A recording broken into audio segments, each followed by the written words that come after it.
नमस्कार दोस्तों, स्वागत है आप सभी का मिशन कोचिंग सेंटर में। इस वीडियो में बात करेंगे इकोनॉमी। ठीक है, इकोनॉमी के इंपॉर्टेंट क्वेश्चन यहाँ पर डिस्कस करेंगे। कितने सवाल होंगे तो ये मान चलो आपके इसमें कम से कम आपके देख लेते हैं भाई कितना सवाल होगा।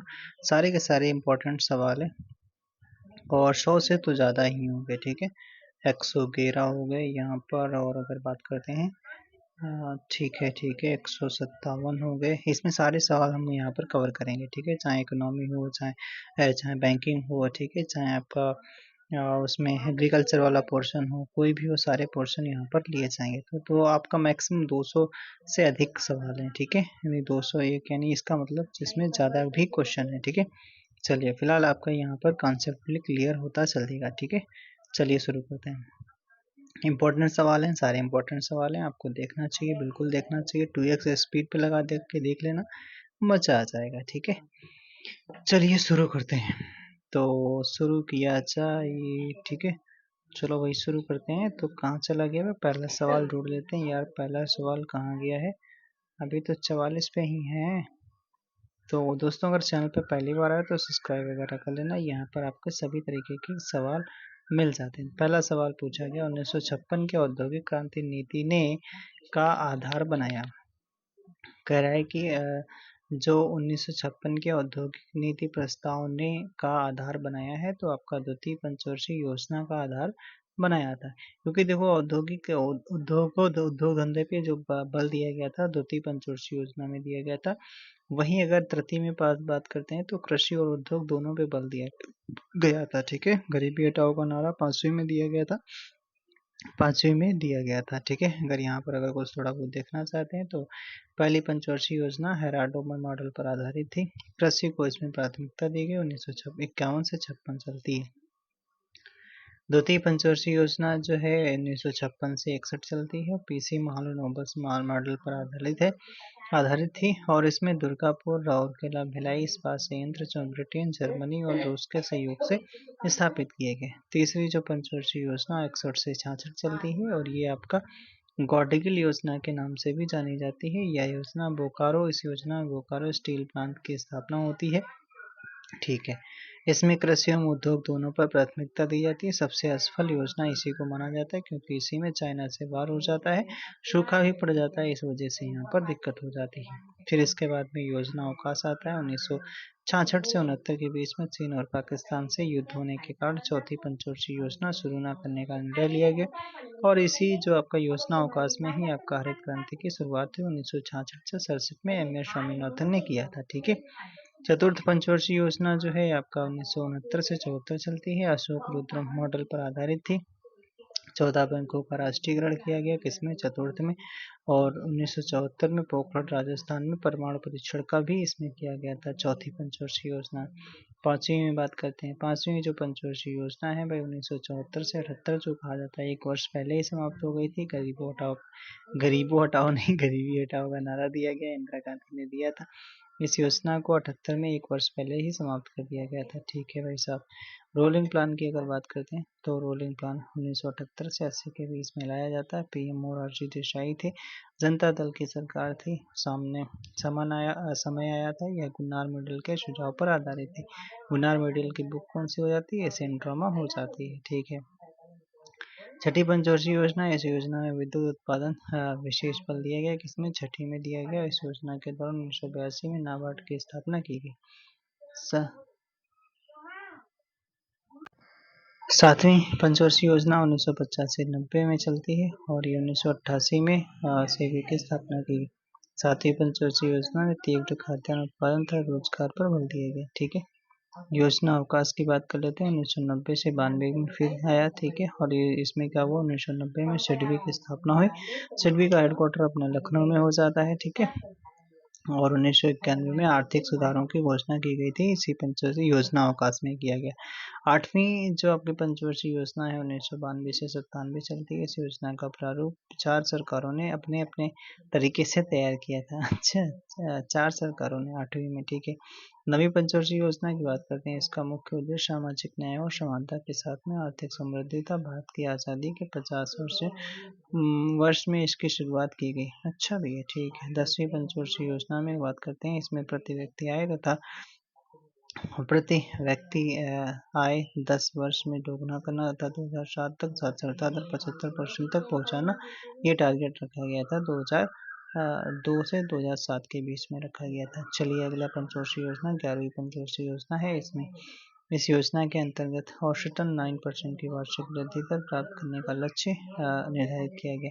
12वीं पंचवर्षीय योजना 2012 से 17 तक है। इस योजना का उद्देश्य तीव्र संपोषणी तथा अधिक समावेशी विकास रखा गया। ठीक है, इस योजना के बाद अन्य पंचवर्षीय योजना कोई नहीं है। और फिर 1 जनवरी 2015 को योजना आयोग के स्थान पर नीति आयोग का गठन किया गया। और यहाँ पर नीति आयोग का अध्यक्ष जो प्रधानमंत्री होता है, प्रथम नीति आयोग के उपाध्यक्ष कौन थे? अरविंद पनगड़िया हो जाते हैं। ठीक है, चलो महालनोबिस लोबिस पर आधारित है, तो आपका कौन सी द्वितीय पंचवर्षीय योजना हो जाती है। ठीक है, चलो भाई अब तो स्पीड में थोड़ा कर लेंगे। एक जो खाता है वह खाता जिसका रखरखाव एक भारतीय बैंक द्वारा विदेशों में लेन देन करने के उद्देश्य से आमतौर पर देश की मुद्रा में किया जाता है, तो कौन सा खाता हो जाता है? तो क्या वो नॉस्ट्रो खाता हो जाता है? कौन सा? वह नॉस्ट्रो खाता हो जाता है। नॉस्ट्रो खाता वह खाता होता है जिसे किसी भारतीय बैंक द्वारा विदेशों में रखा जाता है। ओ भैया, नॉस्ट्रो को बनाए रखने का मुख्य उद्देश्य विदेशी लेन देन को बनाए रखना है। वोस्ट्रो क्या होता है? नॉस्ट्रो एक होता है, वोस्ट्रो खाता वह खाता जो भारत में किसी विदेशी बैंक द्वारा अपने संबंधित बैंक के साथ रखा जाता है, उसे वोस्ट्रो कहते हैं। ठीक है, चलो भाई। और अगर यही हम बात करते हैं लिबोर क्या होता है, इसका पूरा नाम लंदन इंटरबैंक ऑफर रेट है। यह व्यापक रूप से उद्योग की जाने वाली वैश्विक बेंचमार्क ब्याज दर हो जाती है।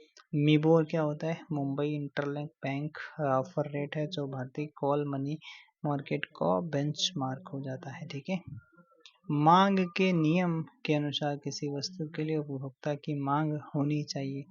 तो उपभोक्ता की मांग होनी चाहिए, कैसी होनी चाहिए? तो वस्तु की कीमत से प्रतिलोमता संबंधित होनी चाहिए। ठीक है, वस्तु की कीमत कम होने पर क्या होता है?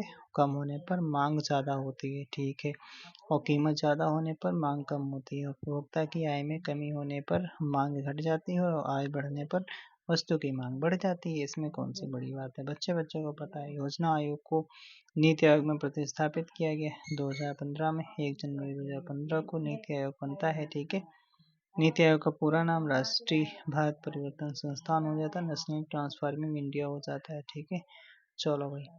सबसे पहले कौन सा बैंक खोला गया था? तो सबसे पहले बैंक ऑफ हिंदुस्तान खोला गया था। कब खोला गया था? 1770 में खोला गया था, कलकत्ता में खोला गया था। उस समय भारत की राजधानी कलकत्ता हुआ करती थी। कब? 1770 में। 1832 में बैंक ऑफ हिंदुस्तान को बंद कर दिया गया। पंजाब नेशनल बैंक को पूरी तरह से भारतीय पूंजी के साथ में 1894 में शुरू किया गया। भारतीय प्रबंधन द्वारा पहला बैंक जो अब कमर्शियल बैंक हो जाता है 1881 था। ठीक है, चलो भाई अगला। कुछ चीजें और भी हैं क्या? ठीक है, 2022 की स्थिति के अनुसार भारत दुनिया की सबसे बड़ी अर्थव्यवस्था है। नाम मात्र जीडीपी द्वारा मापा जाता है, तो आपका 5वीं सबसे बड़ी अर्थव्यवस्था हो जाता है। ठीक है, चलो आगे। तो यहाँ पर अगर बात करते हैं संयुक्त राज्य अमेरिका हो जाता है पहले, फिर चीन, जापान, जर्मनी की अर्थव्यवस्थाएं भारत की अर्थव्यवस्था से बड़ी हो जाती है। ठीक है, 5वें नंबर पे भारत। प्रधानमंत्री जन आरोग्य योजना। ठीक है, जन आरोग्य योजना भारत सरकार द्वारा 2018 में कमजोर वर्गों को सुविधा प्रदान करने के लिए शुरू किया गया था। महत्वाकांक्षी कार्यक्रम है, तो आपका स्वास्थ्य।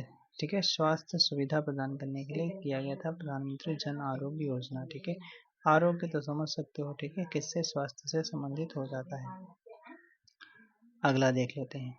यहाँ पर इसमें क्या बताया गया है? इस योजना के अंतर्गत अधिक गरीब और कमजोर परिवारों को माध्यमिक और तृतीयक सेवा अस्पताल में भर्ती के लिए प्रति परिवार प्रति 5 लाख रुपए तक कवर का प्रदान करती है। इस योजना 2018 में शुरू की गई। कुल उपयोगिता में वह परिवर्तन है जो वस्तु की एक अतिरिक्त इकाई के उपयोग से होता है। कह रहा है कि कुल उपयोगिता में वह परिवर्तन है जो वस्तु की एक अतिरिक्त इकाई के उपयोग से होता है, तो हो जाता है सीमांत उपयोगिता हो जाता है। सीमांत उपयोगिता एक माप है जो उपभोक्ता को किसी उत्पाद का या सेवा की अतिरिक्त इकाई से प्राप्त होने वाली अतिरिक्त संतुष्टि को परिभाषित करता है।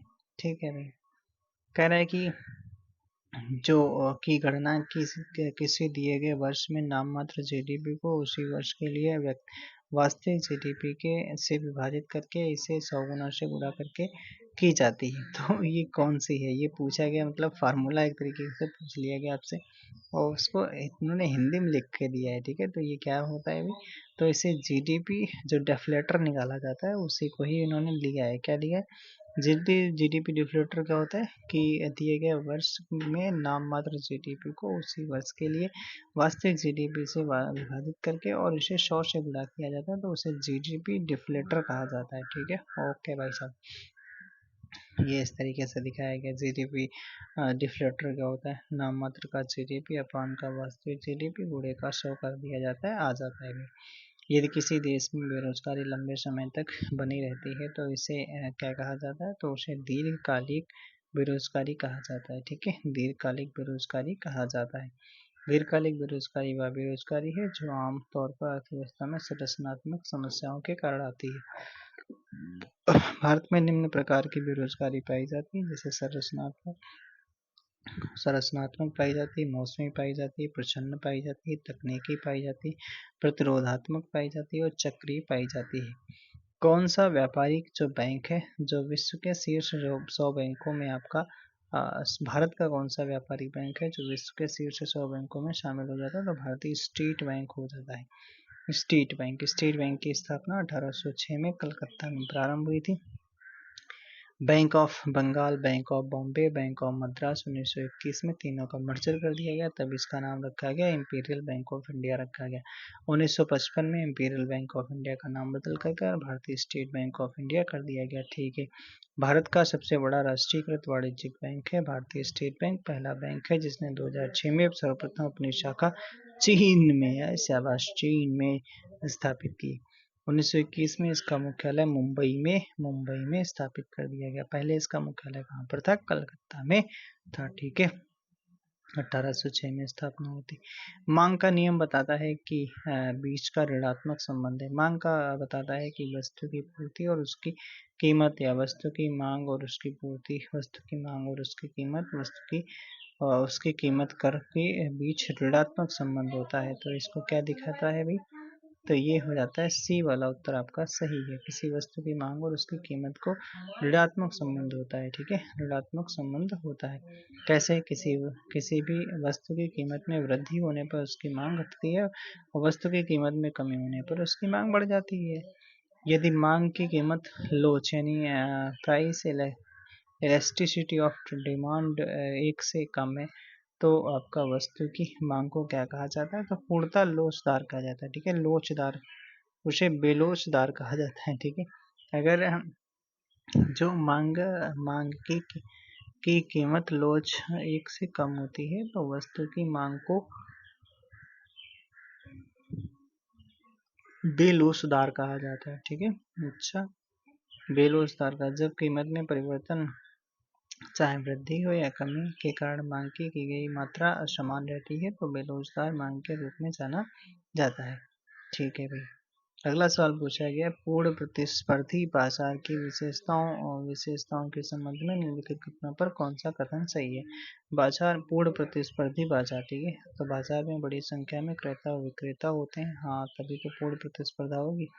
जानकारी पूर्ण होती है, तो क्या दोनों सही है पॉइंट, क्यों भाई, क्या दोनों पॉइंट सही है, बिल्कुल दोनों पॉइंट सही है। ठीक है,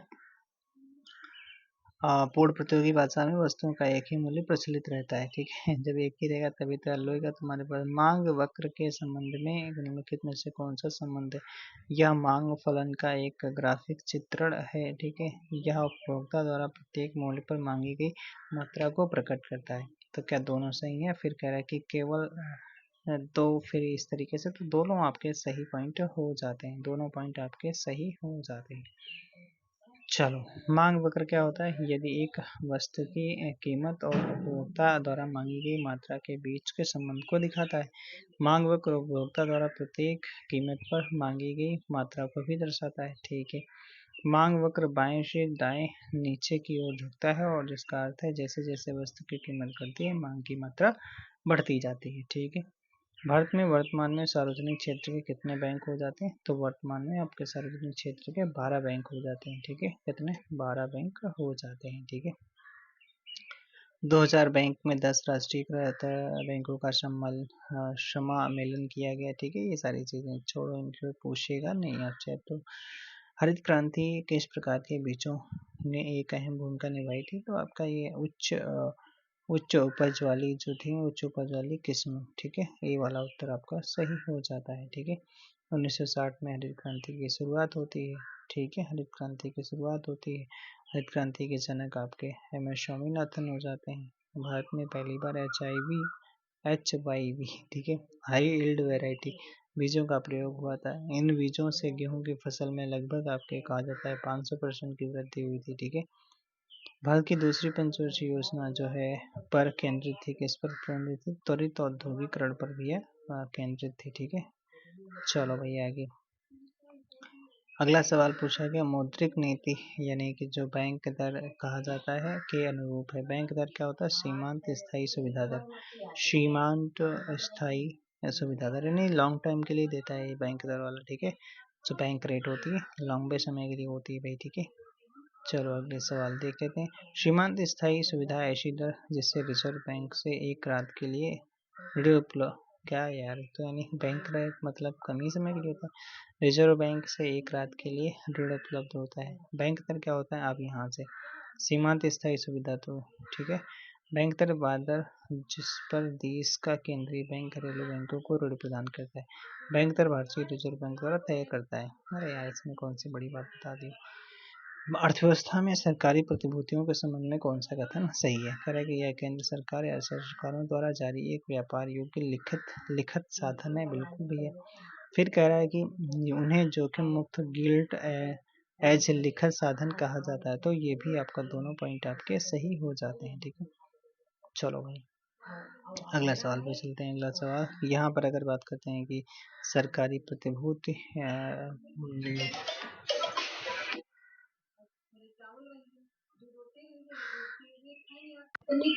अगला यहाँ पर अगर बात करते हैं, निवेशकों को लंबी अवधि के लिए सुरक्षा, तरलता और आकर्षक प्रतिलाभ के अवसर प्रदान करती है, ठीक है।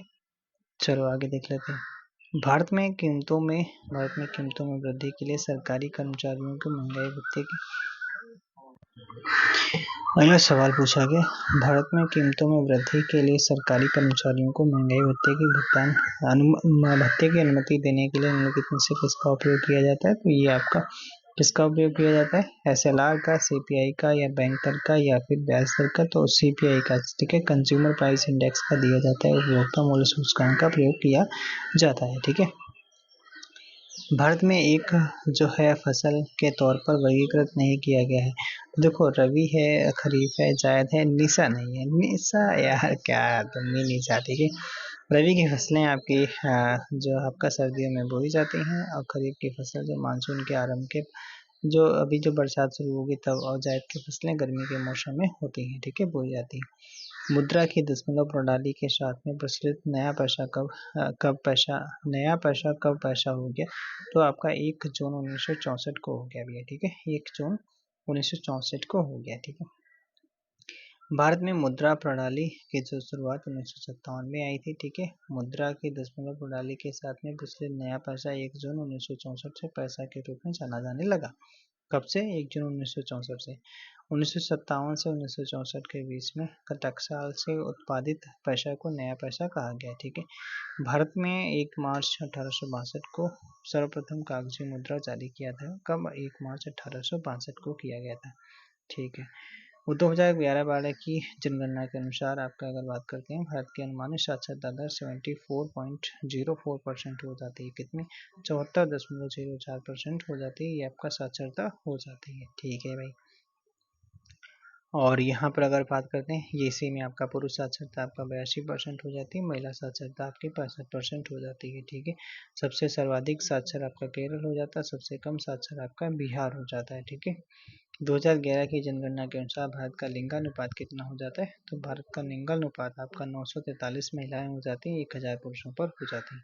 ये वाला उत्तर सही है। ठीक है, वहीं अगर हम बात करते हैं कि सर्वाधिक लिंगानुपात किस राज्य का हो जाता है, तो आपका केरल का हो जाता है, 1084 हो जाता है। 2013 के अनुसार सबसे कम लिंगानुपात भाई साहब आपका 879 हो जाता है, जो आपका हरियाणा का। यहीं से आपका पानीपत हरियाणा से ही आपका बेटी बचाओ बेटी पढ़ाओ अभियान शुरू किया गया था। ठीक है, सबसे अधिक जनसंख्या वाला राज्य उत्तर प्रदेश है, सबसे कम जनसंख्या वाला राज्य आपका सिक्किम हो जाता है। ठीक है, सिक्किम हो जाता है।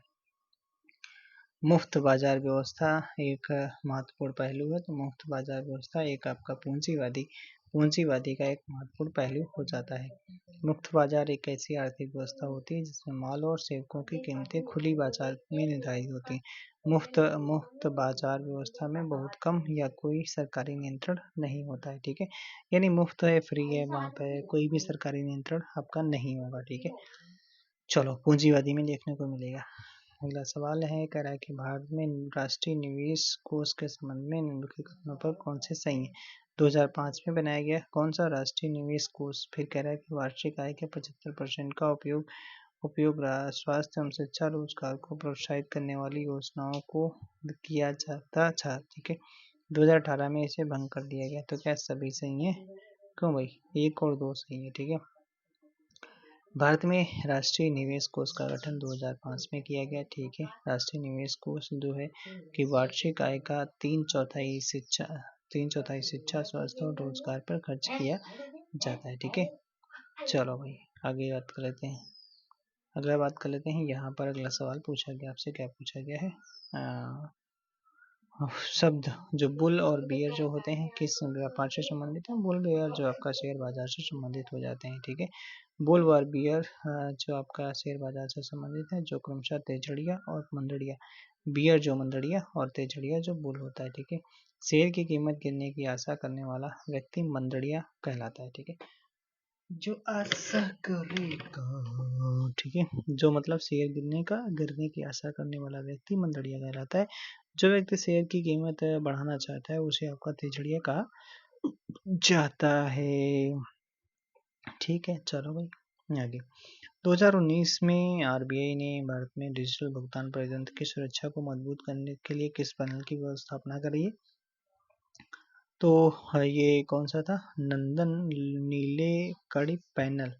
ठीक है, नंदन नीलेकणी पैनल इन्होंने विकसित करा था। ठीक है, चलो भाई आगे बात कर लेते हैं। यहाँ पर अगला सवाल पूछा गया है, रिजर्व बैंक ने एनबीएफसी एमएफआई के लिए व्यापक नियामक ढांचा पेश किया है। कब पेश किया है, तो आपका 2 दिसंबर 2011 को पेश किया है। ठीक है, हाँ, एनबीएफसी का मतलब है कि गैर बैंकिंग वित्तीय संस्थान कंपनियां, ऐसी संस्थाएं जो बैंक जैसी वित्तीय सेवाएं प्रदान करती हैं। ठीक है, सूक्ष्म वित्तीय संस्थान एमएफआई उन कंपनियों को कहा जाता है जो वंचित तथा कमजोर वर्गों के लिए व्यक्तियों को सूक्ष्म ऋण प्रदान करती हैं। ठीक है भाई, भारत में पहली बार प्राक्कलन समिति का गठन किस वर्ष किया गया था। प्राक्कलन समिति का गठन 1950 में किया गया था। प्राक्कलन समिति का गठन 1950 में भाई साहब किया गया था।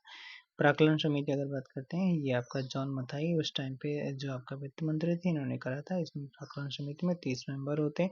राज्यसभा के सदस्यों को इसमें शामिल नहीं किया जाता है। यह सरकारी फिजूल खर्चे पर रोक लगाने का प्रयास करती है, इसलिए इसे स्थायी मित्रवता समिति भी कहते हैं। ठीक है, चलो कौन सा एक अप्रत्यक्ष कर हो जाता है, तो आपका वस्तु एवं सेवा कर जो हो जाता है वो अप्रत्यक्ष कर हो जाता है, जिसे आप क्या कहते हो, जिसे आपको जो आप जीएसटी कहते हो, क्या कहते हो, GST, goods and service tax जो होता है। ठीक है, प्रत्यक्ष करों के उदाहरण जैसे आपके कौन से हो जाते हैं, जैसे आयकर हो जाता है, निगम कर जो आपका कंपनियों पर लगता है। ठीक है, पूंजीगत लाभ कर जो हो जाता है, तो प्रतिभूति लेन देन कर, उपहार कर इत्यादि हो जाते हैं, ये आपका डायरेक्ट टैक्स हो जाते हैं। अप्रत्यक्ष कर, अप्रत्यक्ष गुड्स एंड सर्विस टैक्स, उत्पादन शुल्क। ठीक है, उत्पादन शुल्क भी आपका होता है। ठीक है, मनोरंजन कर भी होता है। गुड्स एंड सर्विस टैक्स ये आपका अप्रत्यक्ष कर जिसे जीएसटी कहते हैं। उत्पादन शुल्क एवं मनोरंजन कर ये सब आपके कैसे होते हैं, अप्रत्यक्ष कर हो जाता है। ठीक है, कौन सा आरबीआई का उपयोग किया जाने वाला एक मौद्रिक नीति साधन नहीं है, तो बैंक दर होता है, आधार दर, क्या कह रहे हैं, नीति साधन नहीं, कॉल दर, बट्टा दर, आधार दर, क्या बैंक दर नहीं होता है। ठीक है, मौद्रिक नीति साधन नहीं है। ठीक है, तो बैंक दर नहीं है। अच्छा क्यों भी, भारतीय रिजर्व बैंक बैंक दर, भारतीय रिजर्व बैंक जो है बैंक दर निर्धारित करती है, जिस पर आरबीआई अन्य बैंकों को ऋण देता है उसे रेपो रेट कहते हैं, और जिस दर पर आरबीआई बैंकों से उधार लेता है उसे रिवर्स रेपो रेट कहते हैं। आधार दर वह दर है जिससे आपका जिससे जिससे नीचे कोई बैंक उधार नहीं दे सकता आरबीआई द्वारा अनुमानित दिए मामलों को छोड़कर, ठीक है। चलो भाई, ये आधार दर, ठीक है, आधार दर। अगला सवाल, वह न्यूनतम दर जिसके नीचे बैंकों को ऋण पर देने की अनुमति नहीं होती है तो उसे आधार दर कहते हैं, बेस रेट कहते हैं, ठीक है। तो मना कर दिया जाता है, इससे नीचे आप नहीं दे सकते। बेरोजगारी दर ज्ञात करने का सूत्र क्या होता है? हो भैया, बेरोजगारी बेरोजगारी दर का सूत्र क्या होता है? तो ये सूत्र भैया ये भी पूछा गया है यहाँ पे। तो हाँ भाई, पूछा गया है, तो ये वाला होता है बेरोजगार श्रमिक बटे में कुल श्रम बल गुणे में 100, ठीक है। गुणे में 100 कर लो, काम हो जाएगा, ठीक है। बेरोजगार श्रमिक बटे कुल श्रम बल गुणे 100 कर दो। चलो भाई, ये तो बात कर लेते हैं। कौन सा पेशा मौसमी बेरोजगारी का एक प्रक्रम हो जाता है? तो मौसमी बेरोजगारी में आपका कौन सा, किसान को ही है, किसान ही आएगा, ठीक है। मौसमी बेरोजगारी में मौसम में काम नहीं होने के फलस्वरूप फलस्वरूप कुछ श्रमिकों को रोजगार नहीं मिल पाता है। घर्षण बेरोजगारी क्या होता है? जब एक नौकरी छोड़ने का दूसरी नौकरी से जुड़ने के बीच में जो आपका गैप आता है, ठीक है। चक्रीय बेरोजगारी क्या होता है? यह व्यापार चक्र मंदी एवं तेजी जनित है, ठीक है। डाकघर बचत बैंकों में बचत जमाएं मुद्रा आपूर्ति की किस्म आपको डाकघर वाला M2 आता है, ठीक है। डाकघर जब भी आए तो M2 लगा देना, ठीक है।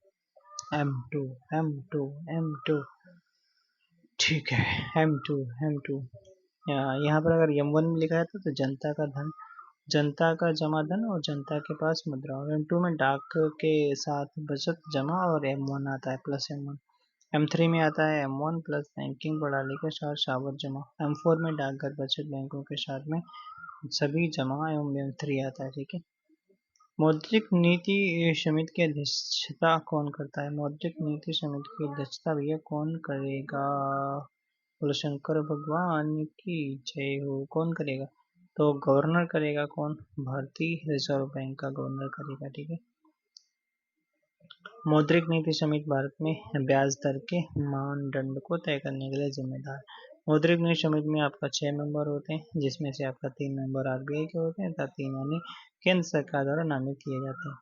ट्रेजरी जो आपका राजकोषीय बिल द्वारा जारी किए जाते हैं, तो ट्रेजरी बिल जो है वो आपका भारत सरकार द्वारा जारी किए जाते हैं। किसके द्वारा भैया? ट्रेजरी बिल जो होते हैं भारत सरकार द्वारा जारी किए जाते हैं, ठीक है। ट्रेजरी बिल, ट्रेजरी बिल एक लघुकालिक प्रपत्र होता है जिसे भारत सरकार ऋणदाता की तरह देती है, ठीक है। ट्रेजरी बिल की अवधि 1 वर्ष से कम की होती है। ट्रेजरी बिल 3 प्रकार के होते हैं, इसकी अवधि अलग अलग होती है, 91 दिन, 182 दिन, 364 दिन होती है, ठीक है। ये ट्रेजरी बिल होते हैं, भारत सरकार इसको क्या करती है? भारत सरकार जारी करती है, ठीक है। अगला सवाल अगला यहाँ पे पूछा गया है कि भारत में नगरीय क्षेत्रों में बीपीएल परिवारों की पहचान के लिए निम्नलिखित में से कौन सी समिति गठित की गई थी? तो नगरीय क्षेत्र जब आए, बीपीएल परिवारों की बात आए तो आपका हाशिम समिति कर लेना, ठीक है। कौन सी? हाशिम समिति कर लेना। चलो भाई, कुछ समितियां देख लेते हैं। जैसे स्वामीनाथन समिति आपका जनसंख्या नीति से संबंधित हो जाती है भाई, ठीक है। स्वामीनाथन जनसंख्या नीति से। राजा चलैया कर सुधार से संबंधित 1991 में, ठीक है। सरकारी या केंद्र राज्य संबंध से संबंधित है। जानकी रमन प्रतिभूति घोटाले से संबंधित है। रेखा समिति जो है अप्रत्यक्ष कर से संबंधित है। महानंदोबी आपका राष्ट्रीय आय से संबंधित है। सुरुस्त मिलकर गरीबी से संबंधित हो जाती है।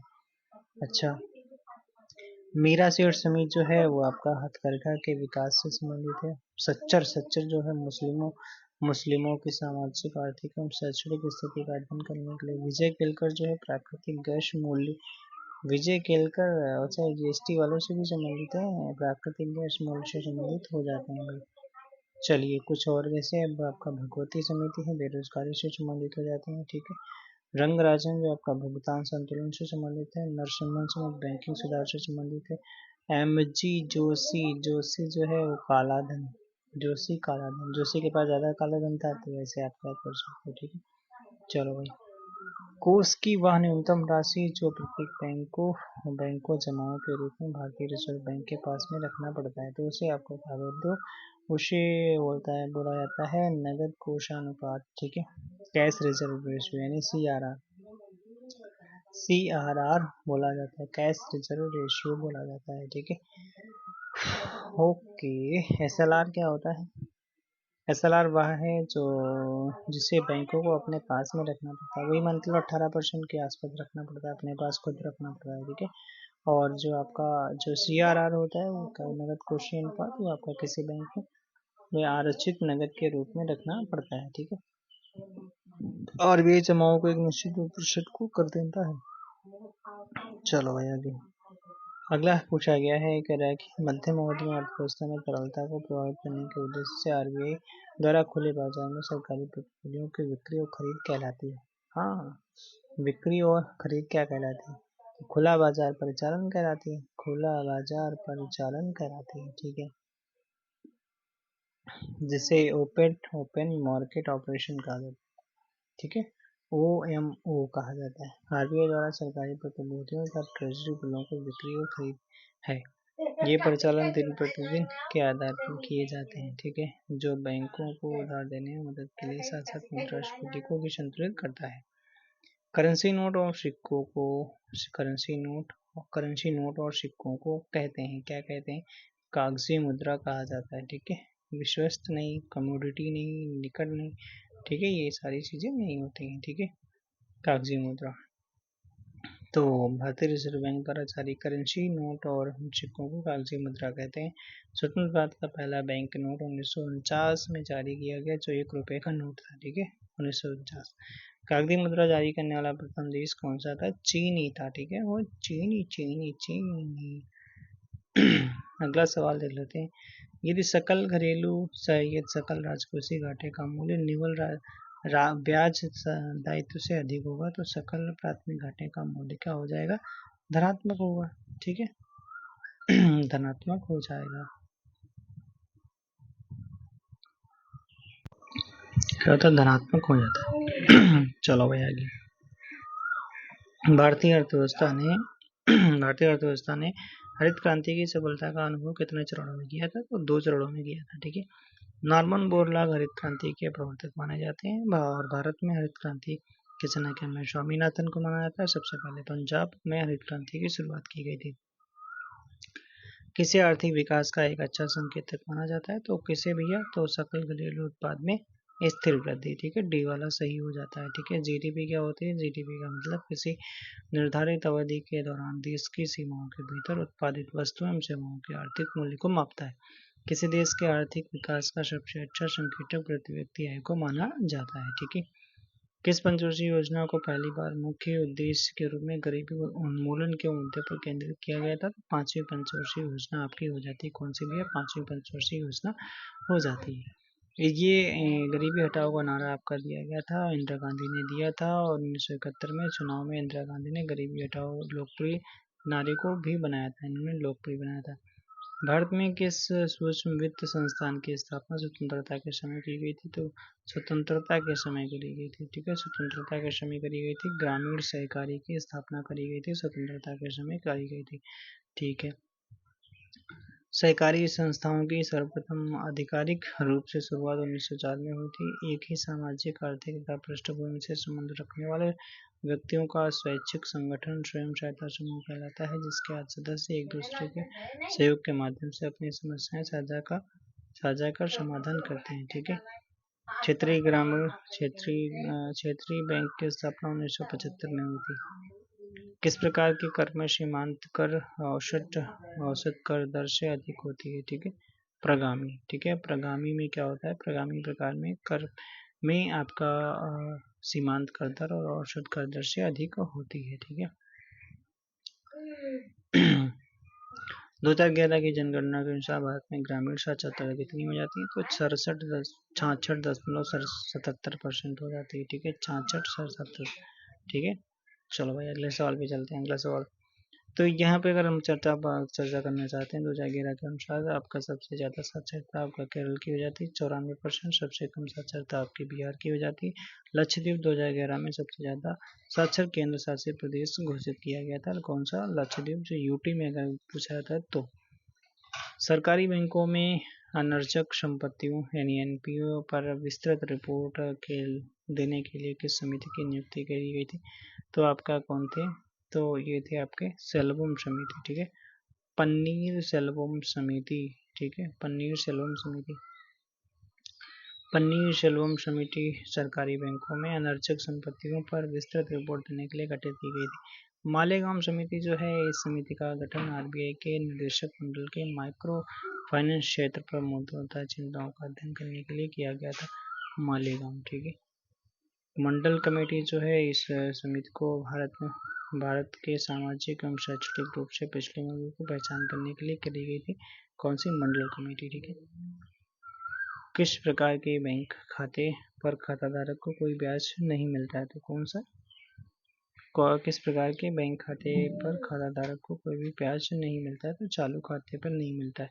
क्या पेंशन खाते में मिलता है, बचत खाते में मिलता है, आवर्ती जमा खाते पे मिलता है, ठीक है। बैंक आमतौर पर चालू खाते के मामले में खाता धारक को कोई भी ब्याज नहीं देता है। चालू खाता धारक को ओवरड्राफ्ट सुविधा का एक महत्वपूर्ण लाभ मिलता है। बैंक खाते के निम्न प्रकार के होते हैं। एक आपका सेविंग अकाउंट होता है, एक चालू खाता होता है, आवर्ती जमा खाता होता है, सावधि जमा खाता होता है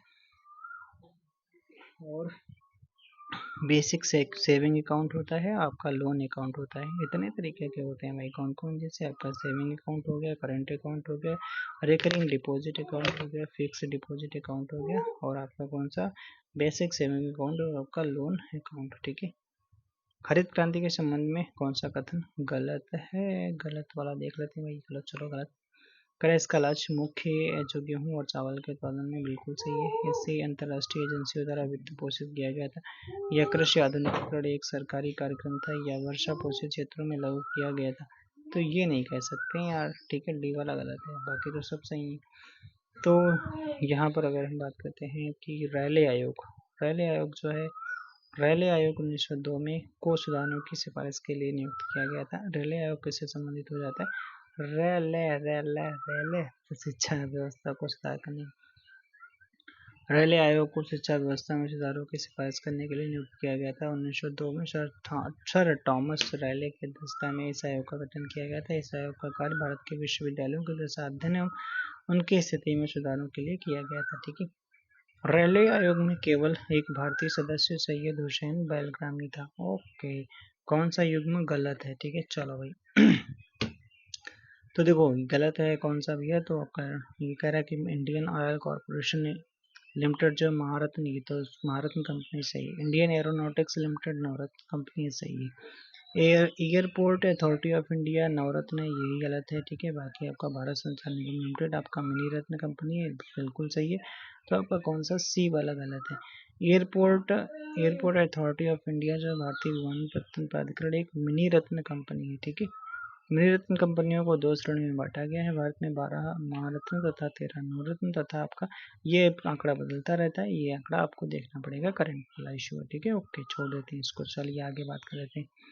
अगला कह रहा है कि औद्योगिक नीति संकल्प 1956 उद्योगों को कितनी श्रेणियों में वर्गीकृत करता है? तो कितने भी है? 3, ठीक है, 3, ठीक है, 3 श्रेणियों में वर्गीकृत करता है। औद्योगिक नीति संकल्प 1956 का गठन द्वितीय पंचवर्षीय योजना के आधार पर किया गया था, ठीक है।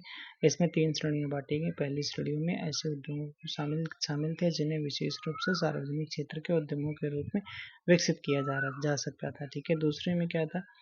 वे उद्योग शामिल किए गए जिनमें पूंजी क्षेत्र सार्वजनिक क्षेत्र की भूमिका में पूरक निभा सकता है, ठीक है। तीसरे क्षेत्र में उपरोक्त श्रेणियों में निर्दिष्ट उद्योगों के अलावा अन्य सभी उद्योग शामिल किए गए थे, ठीक है।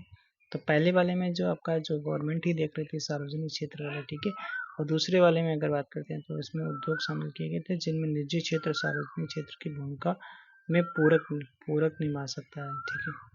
उन 2 राज्यों के नाम बताइए जिनमें भूमि सुधार सफल रहा है। तो कौन सा भैया? कर्नाटक और पश्चिम बंगाल में भूमि सुधार भैया, कर्नाटक और पश्चिम बंगाल में भूमि सुधार आपका सफल रहा है, ठीक है। तो यहाँ पर अगर बात करते हैं पश्चिम बंगाल और केरल में भूमि सुधार फलदायी रहे थे। क्योंकि इन राज्यों में ऐसी सरकारें थी जो भूमि से लेकर जोतने वाले तक की नीति के लिए प्रतिबद्ध थी। ठीक है, तथ्य क्या है, कॉर्नवालिस द्वारा जमींदारी प्रथा आपका 1793 में, विलियम बेंटिंग के समय मालवाड़ी प्रथा 1833 में शुरू करी गई थी। ठीक है, कौन सा व्यापार के लिए सहायक या अनुषंगी नहीं है। ठीक है, व्यापार के लिए कौन सा नहीं है, तो जमाखोरी। ठीक है, बाकी भंडारण, बीमा, परिवहन, ये तो सब आपका इससे संबंधित हो जाता है। जमाखोरी जो किसी विशेष बाजार में संबंधित बड़ी मात्रा में उत्पाद खरीदना और भंडारण करना, उस उत्पादन की कमी को पैदा करना, अंततः उस उत्पादन की कीमत को बढ़ाना है। ठीक है, किसने सबसे पहले ये तर्क दिया कि उच्च घाटे की स्थिति में लोग अधिक बचत करते हैं, तो आपका डेविड रिकार्डो, उनका रिकॉर्ड ही था। ठीक है, डेविड रिकार्डो। ठीक है, उच्च घाटे की स्थिति में लोग अधिक बचत करते हैं। अच्छा भाई साहब, अधिक बचत करेंगे उच्च घाटे की स्थिति में।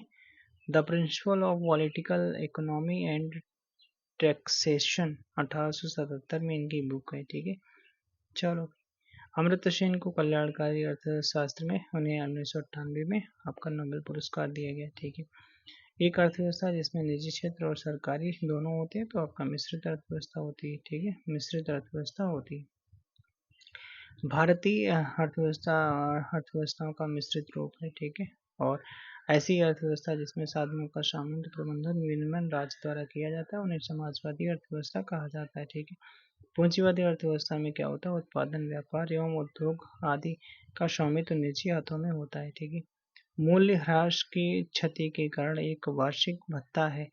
तो देखो, मूल्यह्रास जो होता है वो पूंजीगत सामान के क्षति के कारण एक वार्षिक भत्ता है। तो आपका कौन सा, पूंजीगत सामान। ठीक है, पूंजीगत सामान। मूल्यह्रास जो होता है टूट फूट और कुछ सामानों में एक वर्ष में एक पूंजीगत वस्तु की कीमत में कमी, जैसे बाजार की प्रतिकूल स्थितियां इत्यादि, मशीनरी उपकरण तथा मुद्रा कुछ उदाहरण है जिसमें से एक विशिष्ट अवधि में मूल्य कम होने की संभावना रहती है। कौन सा कथन सकारात्मक अर्थव्यवस्था से संबंधित हो जाता है। सकारात्मक अर्थव्यवस्था क्या हो जाता है, जहाँ पर धन की आपूर्ति में वृद्धि का अर्थ है अर्थव्यवस्था में मूल्य वृद्धि। ठीक है, यही वाला आपका सही हो जाता है। चलो भैया की बात कर लेते हैं। अगला है यहाँ पर मुद्रा आपूर्ति में वृद्धि दर्शाता है कि अर्थव्यवस्था में मुद्रा मूल्य जो है मूल्य वृद्धि सकारात्मक अर्थव्यवस्था से संबंधित है। सकारात्मक अर्थव्यवस्था अर्थशास्त्र की एक धारा है। ठीक है, जो आर्थिक विकास अपेक्षाओं और संबंधित घटनाओं के विवरण और परिभाषीकरण और स्पष्टीकरण पर केंद्रित हो जाता है। ठीक है, कौन सा सार्वजनिक वस्तु की श्रेणी में नहीं आता है, कौन सा नहीं आएगा, सरकारी प्रशासन आएगा, सड़कें आएंगी, राष्ट्रीय सुरक्षा आएगा, खाद्य सामग्री नहीं आएगी। ठीक है, खाद्य सामग्री काहे से आ जाएगी। ठीक है, तो यहाँ पर अगर बात करते हैं, सार्वजनिक सामान एक वस्तु की सेवा को संदर्भित करता है। ठीक है, उदाहरण जैसे ताजी हवा, ज्ञान, प्रकाश सिस्टम, राष्ट्रीय रक्षा, बाढ़ नियंत्रण प्रणाली और स्ट्रीट लाइटिंग शामिल हो जाते हैं। कौन एक निजी वस्तु है, तो वह वस्तु जो किसी एक व्यक्ति या परिवार द्वारा उपभोग की जाती है उसे निजी वस्तु कहा जाता है।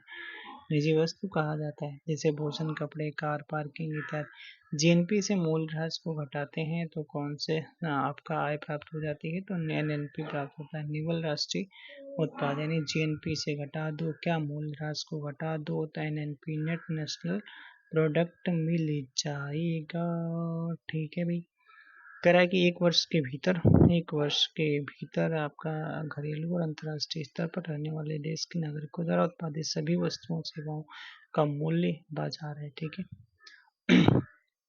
समष्टि जो मैक्रो इकोनॉमिक्स के अंतर्गत अध्ययन का विषय किस सिद्धांत पर आधारित हो जाता है कौन सा सिद्धांत हो जाता है, तो यह कौन सा सिद्धांत हो जाता है, राष्ट्रीय आय का सिद्धांत हो जाता है। ठीक है, राष्ट्रीय आय का सिद्धांत हो जाता है। मैक्रो इकोनॉमिक्स के अध्ययन का विषय राष्ट्रीय आय के सिद्धांत पर आधारित है। यह अर्थव्यवस्था में बेरोजगारी, विकास दर, सकल घरेलू उत्पाद, मुद्रास्फीति जैसे समग्र परिवर्तनों पर केंद्रित है। जब वे राजस्व से अधिक हो जाता है तो उसे क्या कहते हैं, राजस्व घाटा कहा जाता है। ठीक है, ओके। अगला, बजट में 3 प्रकार के घाटों का, जैसे आपका राजकोषीय घाटा, राजस्व घाटा और प्राथमिक घाटा हो जाता है। ठीक, कौन सी राष्ट्रीय आय की विशेषता नहीं है? ठीक है, राष्ट्रीय आय की विशेषता नहीं है। कह रहा है कि यह बृहद आर्थिक अवधारणा है, बिल्कुल है। यह प्रभाव अवधारणा है, सही है। हमेशा वित्तीय वर्ष के संदर्भ में व्यक्त किया जाता है, सही है। यह केवल मध्यवर्ती वस्तुओं में शामिल है, यही गलत हो जाता है। ठीक है, वस्तु एवं सेवा कर कब से लागू होता है? तो 1 जुलाई 2017 से लागू होता है। ठीक है, जिसे जीएसटी आप कहते हो। ठीक है, पूरे भारत में लगाया गया, वन नेशन वन टैक्स लगाया गया। ठीक है, 5 खंडों में विभाजित किया गया, अलग अलग खंडों में विभाजित किया जाता है। ठीक है, और इसमें आपका कितना क्या है भैया? इसमें आपका 5%, 0%, 5%, 12%, 28% होता है। ठीक है, हालांकि पेट्रोलियम उत्पाद, मादक पेय पदार्थ तथा बिजली पर जीएसटी के तहत कराधान की राशि नहीं वसूली जाती है। इसके अलावा अलग अलग राज्य सरकारों द्वारा ये अलग से लगाया जाता है। 1950 से 1990 की अवधि के दौरान जीडीपी में कृषि का अनुमानित योगदान कितना रूप है? तो घटा है। ठीक है, जब घटेगा तभी हमारे विकसित देश हमारा बनेगा। ठीक है, कह रहा है कि भारत सरकार की कौन सी संस्था कारक लागत पर और बाजार मूल्य पर सकल घरेलू उत्पाद रिपोर्ट जारी करता है? भारत सरकार की कौन सी संस्था जो है कारक लागत पर और बाजार मूल्य पर सकल घरेलू उत्पाद जारी करता है? तो कौन जारी करेगा यार? ये राष्ट्रीय आपका सांख्यिकी कार्यालय जारी करता है। ठीक है, राष्ट्रीय सांख्यिकी कार्यालय, जिसे आपका एनएसओ कहा जाता है। ठीक है, एनएसओ कहा जाता है। ठीक है, पहले क्या था? ठीक है, यानी सीएसओ के साथ में विलय कर दिया गया एनएसओ बनाने के लिए। सांख्यिकी एनएसओ अब है वर्तमान में। ठीक है, 2019 में, पहले एनएसएसओ था 1950 में। ठीक है, तो एनएसएसओ और सीएसओ मिलाकर के एनएसओ बना दिया गया। ठीक है, चलो भैया आगे। कौन सा राष्ट्रीय आय समिति के अध्यक्ष थे? तो आपका पीसी महालनोबिस हो जाते हैं। ठीक है, यहाँ पे अगर बात करते हैं राष्ट्रीय आय की गणना के लिए प्रथम आधिकारिक प्रयास राष्ट्रीय आय समिति द्वारा किया गया था, जिसके अध्यक्ष भी पीसी महालनोबिस थे। समिति के अध्यक्ष सदस्य जैसे आपका आरसी देसाई, ठीक है, डीआर गडगिल और वीके आरवी राव थे, इसमें शामिल थे। भारत का पहला कागज रहित बजट है जो पेश करा गया तो किसके द्वारा? तो अपना यूपी गवर्नमेंट जिंदाबाद। ठीक है, कौन है भैया? तो यहाँ पर 21-22 में पेश किया केंद्रीय बजट। अच्छा, वो उसका भी केंद्र में भी तो पेश किया गया था। केंद्र में भी 21-22 में पेश किया गया था। 1 फरवरी 2021 को वित्त मंत्री निर्मला सीतारमण ने पहला पेपरलेस बजट पेश किया था। यह भारत में चल रहे कोविड-19 महामारी के कारण प्रस्तुत किया गया था। ठीक है, आर्टिकल 112 में केंद्रीय बजट के बारे में संदर्भित किया गया और आर्टिकल 202 जो है वो आपका राज्य के बजट के बारे में वर्णित करता है। ठीक है, भारत के सकल घरेलू उत्पाद जीडीपी का जो आपका पीआईबी द्वारा प्रकाशित किया जाता है, तो प्रेस इंफॉर्मेशन ब्यूरो द्वारा रुपए में प्रकाशित किया जाता है। ठीक है, रुपए में यार, युआन, डॉलर, इसमें क्या प्रकाशित किया जाएगा? ठीक है, रुपए में प्रकाशित किया जाता है। ठीक है, पीआईबी प्रेस इंफॉर्मेशन ब्यूरो। ठीक है, सूचना कारण। आउटपुट मेथड के अनुसार जीडीपी की गणना किस प्रकार की जाती है? तो आपका ये की जाती है कीमत स्तरों पर जीडीपी माइनस कर प्लस सब्सिडी। ठीक है, स्थिर कीमतों पर जीडीपी माइनस कर प्लस सब्सिडी, जोड़ वो काम हो जाएगा। ठीक है, अगला दिखाते हैं। किस वर्ष में जो आपका भारत का सकल घरेलू उत्पाद के लिए सार्वजनिक ऋण का अनुमान रिकॉर्ड 84.2% तक बढ़ा दिया गया था? तो कौन सा वर्ष था ये? तो ये आपका 2003 हो जाता है। ओके, जीडीपी डिफ्लेटर को भी कहा जाता है। तो जीडीपी डिफ्लेटर को निहित मूल्य अपस्फीतक भी कहा जाता है। निहित मूल्य अपस्फीतक भी कहा जाता है जीडीपी डिफ्लेटर। देश के केंद्रीय बैंक का निम्नलिखित में कौन सा कार्य नहीं है? तो देख लेते हैं। कह रहा है कि ये देश की मुद्रा जारी करता है, सही है। जनता से जमा स्वीकार करता है, या जनता से जमा का स्वीकार करेगा केंद्रीय बैंक? ठीक है, ये तो गलत हो जाता है। अगला देख लेते हैं। यहाँ पर आरबीआई के कार्य बैंकर, ठीक है, मुद्रा जारी करने वाला, ठीक है, सरकार का बैंकर, केंद्र और राज्य सरकार के ऋण प्रबंधक आदि। किसी फर्म की समस्त संपत्तियों और देनदारियों का लेखा होता है, तो आपका ये होता है तुलन पत्र होता है। तुलन पत्र किसी फर्म की समस्त संपत्तियों और देनदारियों का लेखा होता है। ठीक है, तुलन पत्र। भारतीय रिजर्व बैंक द्वारा संचालित खुले बाजार के परिचालन के प्रकार होते हैं। तो ओपन जो आपका मार्केट होता है, इसके कितने होते हैं? दो ही तो होते हैं, दो। ठीक है, खुले बाजार परिचालन बैंकिंग प्रणाली में पैसे का विस्तार एवं अनुबंधन करने तथा ब्याज दरों को प्रभावित करने के लिए केंद्रीय बैंकों की खरीद या सरकारी प्रतिभूतियों की बिक्री को संदर्भित करता है। अगला सवाल, को संकीर्ण धन के रूप में भी जाना जाता है। तो संकीर्ण M1 M2 को संकीर्ण धन के रूप में भी जाना जाता है। M1 और M2 को संकीर्ण धन के रूप में भी जाना जाता है। ठीक है, चलो आगे बात कर लेते हैं। वह ब्याज दर जिस पर भारतीय रिजर्व बैंक बैंकों को अल्पकालिक तरलता प्रदान करता है, तो आपका रेपो रेट हो जाता है। ठीक है, कौन सा? Repo rate. रेपो रेट हो जाता है। रेपो रेट वे हैं जहां खातों में हर महीने एक मासिक किस्त जमा की जाती है। तो आपका कौन सा? आवर्ती जमा हो जाता है। आवर्ती जमा वे हैं जहां पर हर महीने एक मासिक किस्त जमा की जाती है, वो आवर्ती जमा होते हैं। ठीक है, आवर्ती जमा एक विशेष प्रकार का खाता हो जिसमें प्रतिमाह एक निश्चित राशि जमा की जाती है। ठीक है, निश्चित राशि जमा की जाती है। इसमें लगभग वही ब्याज मिलता है जो आपका सावधि जमा में मिलता है। किस बैंक को अंतिम उपाय का ऋणदाता? तो आपका आरबीआई को ही जाना जाता है। ठीक है, रिजर्व बैंक ऑफ इंडिया। ठीक है, 1 को स्थापना होती है। ठीक है, 1 जनवरी 1949 को इसका क्या हो जाता है? राष्ट्रीयकरण हो जाता है। ठीक है, और सेंट्रल बैंक। ठीक है, सेंट्रल बैंक केंद्रीय बैंक को अंतिम उपाय का ऋणदाता कहा जाता है। अंतिम उपाय का ऋणदाता एक वित्तीय संस्थान है, आमतौर पर एक देश का केंद्रीय बैंक जो बैंकों का योग्य संस्थाओं को ऋण प्रदान करता है, या तो वित्तीय संगठन में या जिन्हें अत्यधिक खतरनाक या पतन के कगार पर माना जाता है। एक क्षेत्रीय ग्रामीण बैंक में भारत सरकार का कितना % होता है? तो 50% होता है। ठीक है, 50% होता है। तो क्षेत्रीय ग्रामीण बैंक की स्थापना 2 अक्टूबर 1925 को पहली बार हुई थी। प्रथमा बैंक था मुरादाबाद में खोली गई थी। कौन सा भारत का पहला विकास बैंक था? भारत का पहला विकास बैंक था, तो आपका ये हो जाता है भारतीय औद्योगिक वित्त निगम। भारतीय औद्योगिक वित्त निगम ये आपका पहला विकास बैंक था। हाँ भैया, भारतीय औद्योगिक वित्त निगम की स्थापना 31 जुलाई 1948 को हुई थी। विकास बैंक की स्थापना का इस विकास बैंक का प्राथमिक लक्ष्य औद्योगिक क्षेत्र को दीर्घकालिक वित्तीय मांगों को पूरा करने में मदद करना था। एक्सपोर्ट एवं इम्पोर्ट बैंक की स्थापना 1982 में की गई थी। ठीक है, भारतीय रिजर्व बैंक के केंद्रीय निदेशक मंडल की नियुक्ति कितने वर्ष के लिए की अवधि के लिए की जाती है? तो आपका 4 वर्षों के लिए की जाती है। ठीक है, केंद्रीय निदेशक मंडल की नियुक्ति जो की जाती है 4 सालों के लिए की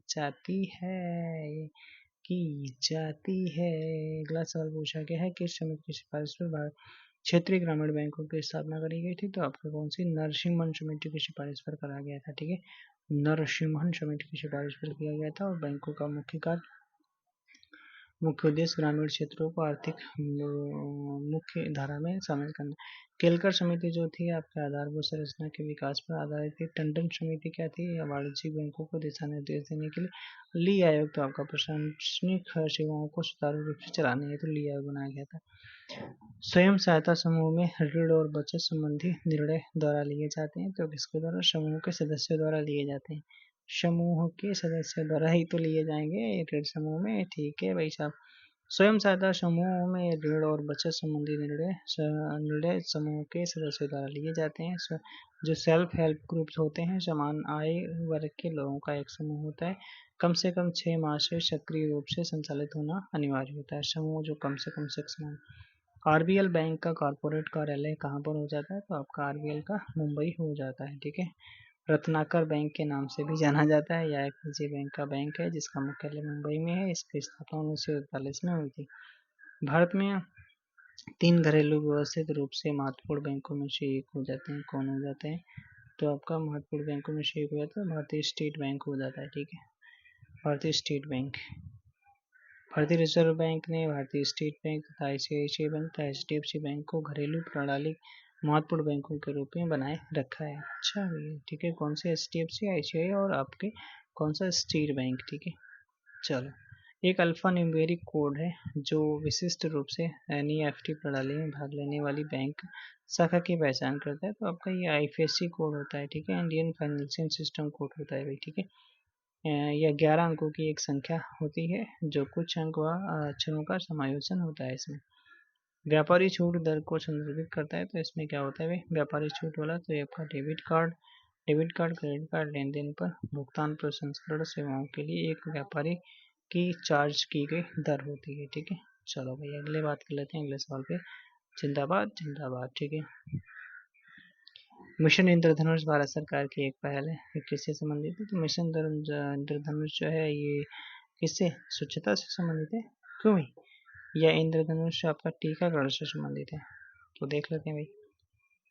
तो मिशन इंद्रधनुष जो है टीकाकरण से संबंधित है, 2014 में शुरू होती है, ठीक है। और यहाँ पर आपका 12 जानलेवा बीमारियों को खिलाफ मुफ्त टीके की व्यवस्था करता है, ठीक है। चलो भाई आगे आगे बात कर लेते हैं। यहाँ पर कौन सा खाद्य सुरक्षा की विशेषता नहीं है, ठीक है। तो खाद्य सुरक्षा की उपलब्धता, वहनीयता तथा स्वीकार्यता नहीं है, ठीक है। यही विशेषता नहीं है, ठीक है। भारतीय खाद्य सुरक्षा मिशन 2007 में शुरू किया गया था, ठीक है। चलो, किस अर्थशास्त्री ने हिंदू विकास दर दिया था? किसने? तो राय कृष्ण ने दिया था। किसने? राय कृष्ण ने दिया था, ठीक है। राय कृष्ण ने हिंदू विकास दर शब्दावली गढ़ी थी, या शब्द राजकृष्ण द्वारा 1978 में गढ़ा गया था। इस अवधि के दौरान सकल घरेलू उत्पाद की औसत वृद्धि दर 3.5% थी, जबकि प्रति व्यक्ति आय में औसत 1.3% की वृद्धि हुई है, ठीक है। एमएसपी की प्रणाली जो 1966-67 में के लिए पेश किया गया था और बाद में अन्य आवश्यक वस्तुओं को शामिल करने के लिए इसका विस्तार किया गया है। तो स्टार्टिंग में किसके लिए था? तो गेहूं के लिए था, ठीक है। यही तो पूछना चाह रहा है वो आपसे। आप तो कितनी फसलों के लिए? तो सरकार 24 फसलों के लिए आपका एमएसपी जारी कर चुकी है, ठीक है। चलो भाई अगला सवाल है 99 नंबर का। चलो अभी सैकड़ा पार हो जाएगा। 1973 में भारत में विदेशी मुद्रा को विनिमय करने के लिए कौन सा आपका अधिनियम लाया था गया था? तो आपका कौन सा 1973 में फेरा आया था, ठीक है। फेरा के बाद में फेमा आता है, तो फेरा फॉरेन एक्सचेंज रेगुलेटर एक्ट, ये फॉरेन एक्सचेंज रेगुलेशन एक्ट 1973 में आता है, ठीक है। चलो भाई और फेमा आता है। फेमा यहाँ पर मतलब फेमा आपका 1998 में आता है। अटल बिहारी वाजपेयी ने निरस्त कर दिया था। अच्छा अच्छा, यानी इसी को निरस्त करा था तब आया था, फिर आया था, ठीक है। Okay okay. अगला सवाल, क्या स्वयं सहायता समूह की एक विशेषता है? इनमें से कौन सी एक विशेषता हो जाती है? तो ऐसे समूह जो वाणिज्यिक बैंकों के रूप में जाने जाते हैं। हाँ, कह रहे हैं कि विशेषता, तो समूह ऋण वसूली का ध्यान रखता है। समूह ही है जो ऋण वसूली का ध्यान रखता है, तो यही तो विशेषता हो जाती है, ठीक है। सामान्यतः एक ही सामाजिक आर्थिक पृष्ठभूमि से आने वाले लोगों का एक ऐसा स्वैच्छिक संगठन स्वयं सहायता समूह कहलाता है, जिसके सदस्य एक दूसरे के सहयोग के माध्यम से अपनी समस्याओं का समाधान करते हैं, वही स्वयं सहायता समूह है, ठीक है। तो आज के लिए इतना। Thank you, thanks for watching. फिर नेक्स्ट वीडियो मिलेंगे, यहाँ पर 101 नंबर से सवाल पे मिलेंगे। तो आज के लिए इतना ही। हमने यहाँ पर कम समय में ही कर लिए, कितने 100 सवाल कर लिए, ठीक है। चलो ओके।